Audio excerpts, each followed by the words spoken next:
let's talk about dysfunction and how dysfunctional people have a tendency to find each other no matter what.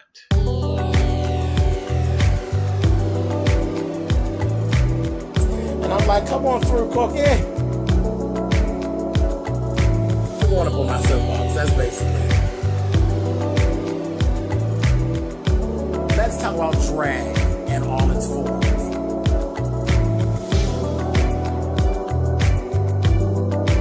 What, Cookie?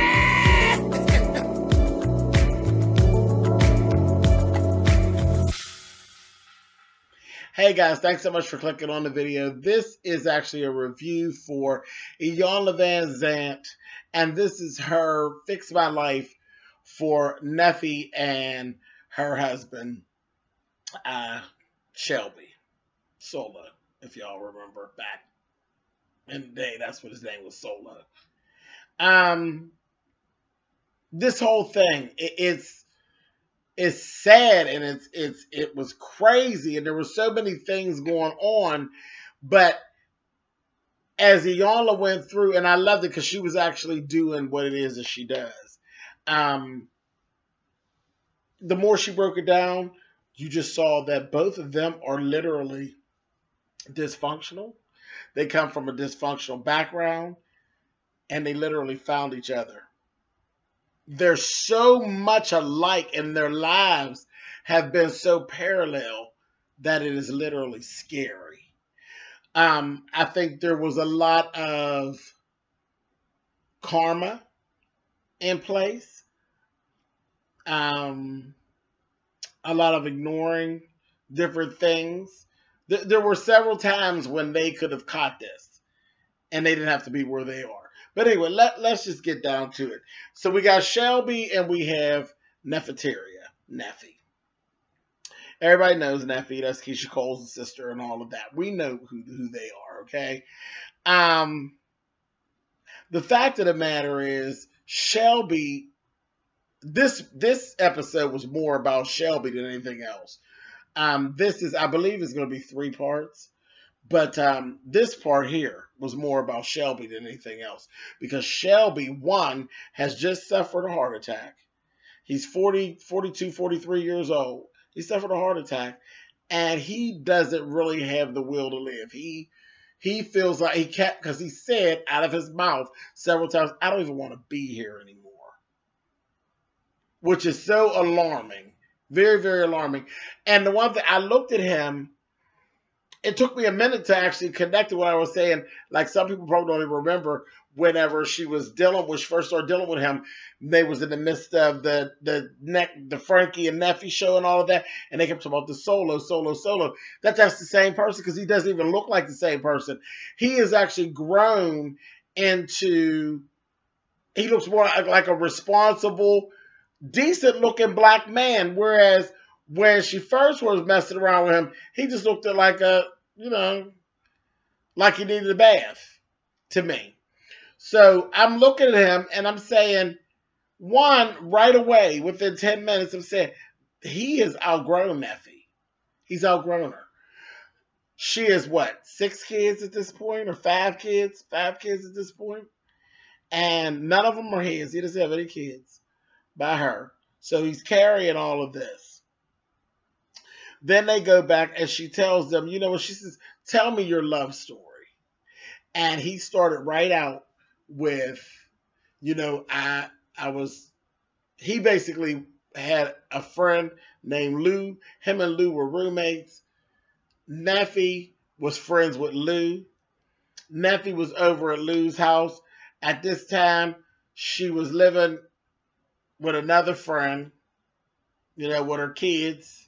Her 5 kids and her man, her husband, and she was pregnant. Not her husband, I'm sorry. Her 5 kids and a man. She had a man who was like he was this young dude. She was pregnant at the time, about 7 months pregnant. Okay, y'all remember when she was pregnant on the show.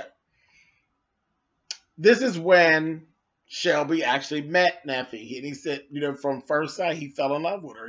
So she's sitting over in the corner. She's like this little ghetto mama. She's over there, and he just seen it. He liked her, And he fell in love with her from that moment. Shortly thereafter, she would be visiting at the house. So they came, accustomed with each other. She was visiting and different things. And he took a liking to her. And then he literally took and something happened. She ended up calling Lou about a month and a half. This is like a month and a half of knowing her. And she asked Lou if she could actually come and stay there with them because something had happened where she was staying.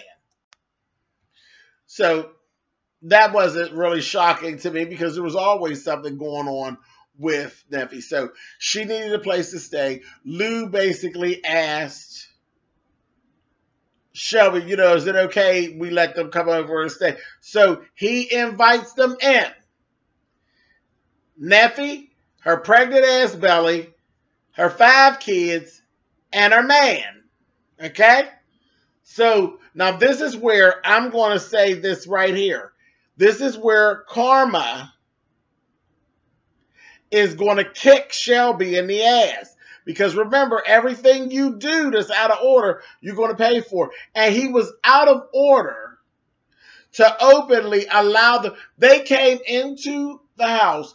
They never really told the whole story of when and how the man actually left out of the picture. But at some point, the man left out of the picture. And then Shelby became Neffy's man. Okay? Then he ended up going on and, he married her. Down the line, he married her. But that was further down the line. But 3 months after they started living, after she gave birth, so that's like about 5 months or so after they started living together, the baby died. Her baby died. Like a SIDS type of situation. And that was a whole mess. So they worked through all that. Again, the love between them grew.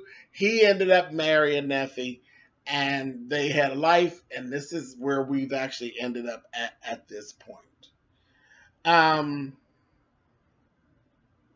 He feels as though he's worn out.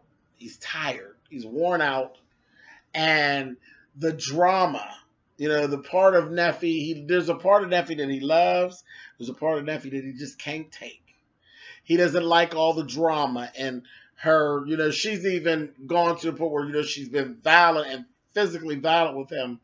And she stated to IYANLA, how dare he tell you that? That's all over. That once we got married, that was all over. As they dated for like 5 years and then they've been married for 5.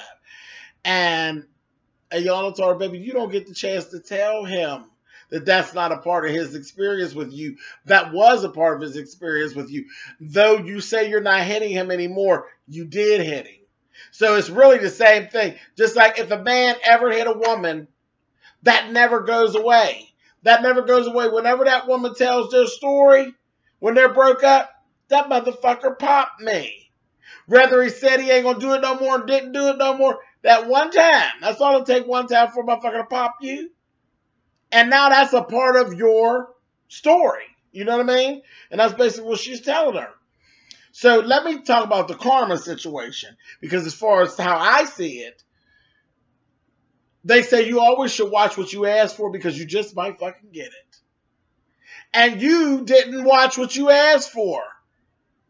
Shelby, you didn't. You literally took that man's woman.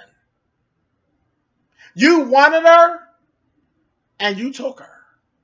Even though you went and said you had told her, you got a man, I don't like drama, blah, blah, blah, blah, blah. She ended up getting rid of the man. But she got rid of the man to get with you. You literally took that man's woman. So along with her, you took everything that went along with her. You took her 5 kids and the one she was carrying. You took this woman and 6 children in. And then now you're at a point where you're getting to actually see what it is that you bought from the store. and it's not fresh and new and shiny anymore, and you realize that you bought a bag of garbage, and now you want us to feel sorry for you because the garbage has begun to stink. That's karma. Some of that's karma. That's the way I see it. I feel a little bad for you, you know, but that is karma. Don't take nobody's mate. You were so deep with it. You were so deep with it. You wanted her so fucking bad that you took the man in. I ain't never seen no shit like that. You know how dangerous that is? You literally took his no count ass in with her. You took him too. So you could end up with her. You knew what you were doing. And now you're paying for it with your life.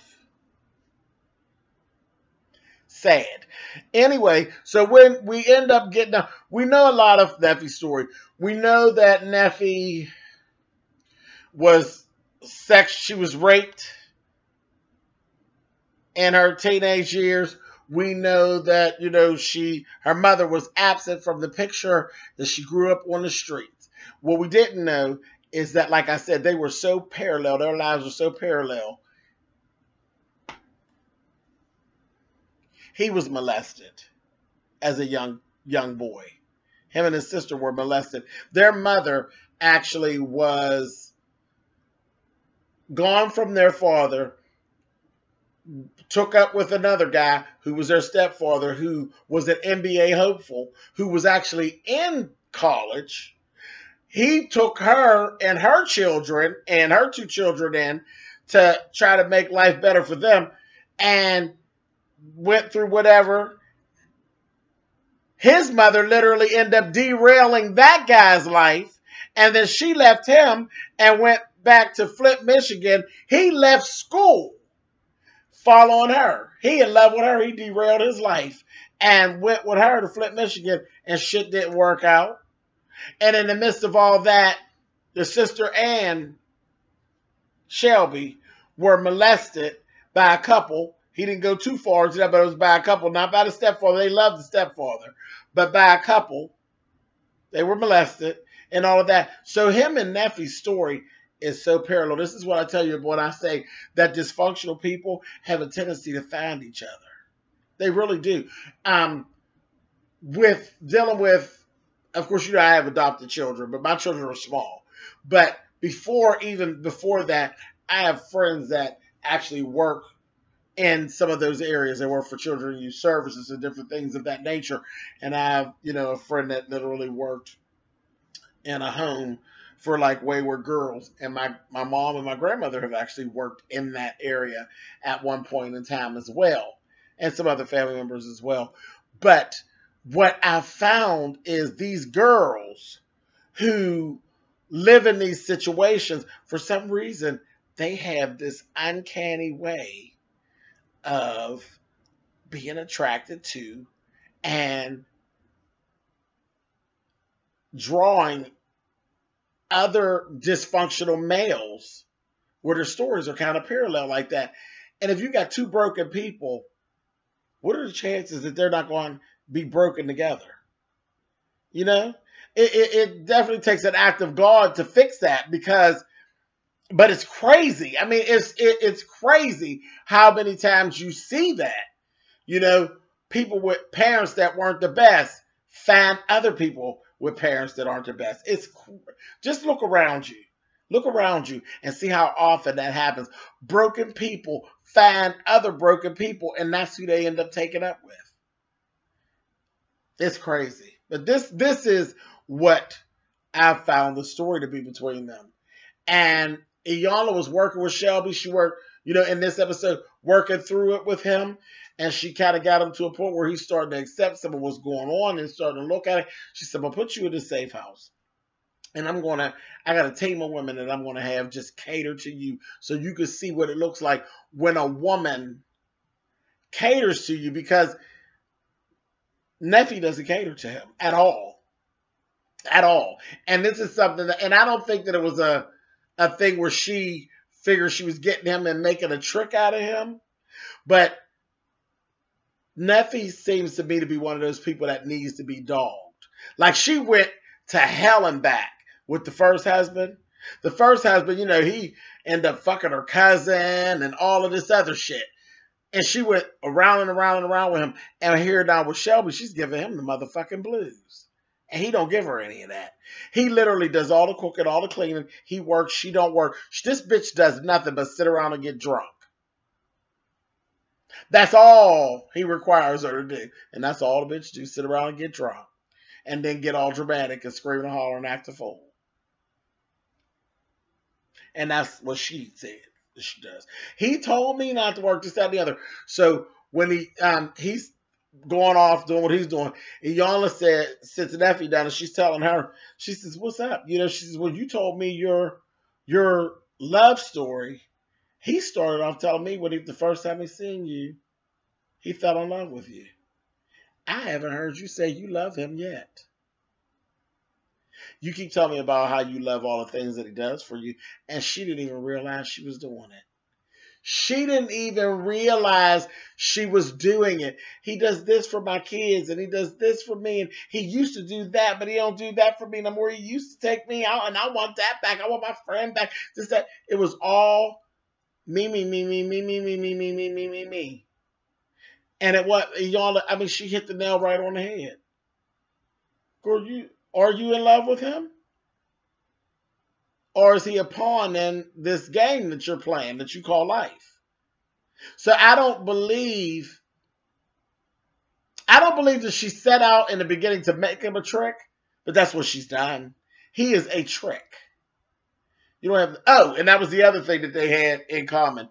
He became a father at the age of 12, and that child died at the age of 7. Child was hit by a truck, crossing the street. So they both have lost children. They both have been molested. Just so parallel, it's just scary. But anyway, so there's a lot of reasons why you could tell why he won't just get up and walk off from her. You know what I mean? He thinks he can save her, but he can't even save himself. You know what I mean? So they're sitting there, and you can see the light click on when IYANLA brings that out. Like, girl, do you really love this man? Like, or are you just using this man?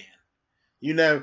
And the light comes on, and then it got interrupted because one of the ladies came and told IYANLA, excuse me, Shelby's going through breakdown. He's having a breakdown. And you need to come and go. And she's like, oh, okay. So she stops talking with Neffy, and she goes to see about Shelby. Neffy never motherfucking moved. Did y'all catch it? Neffy never moved. Never moved. This man literally has just had a heart attack. Came home from the heart attack, and within weeks, y'all got a social eviction because they living in a hotel. Okay? They got a social eviction because they fight with the neighbors, and whenever he went to pay the rent, the landlord said, I don't even want your rent. I just want y'all to get the fuck out. Y'all bring too many problems. They had a social eviction. And you know he just had a heart attack. You know that I'm sure they went through the whole thing with you about stress and keeping him away from stress. We're saying he's in a breakdown right now, and bitch, you don't move? You didn't move?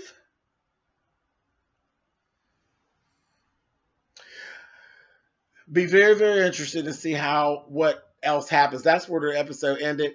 I am going to be right here like this, trying to see what else goes on. But right now, as far as what I can see, oh, Neffy, baby, you are so out of order. She's completely out of order. But Shelby, so are you. And a lot of what's going on, I truly believe is karma. Y'all tell me what y'all think down in the comments. I'll talk to y'all later. Bye.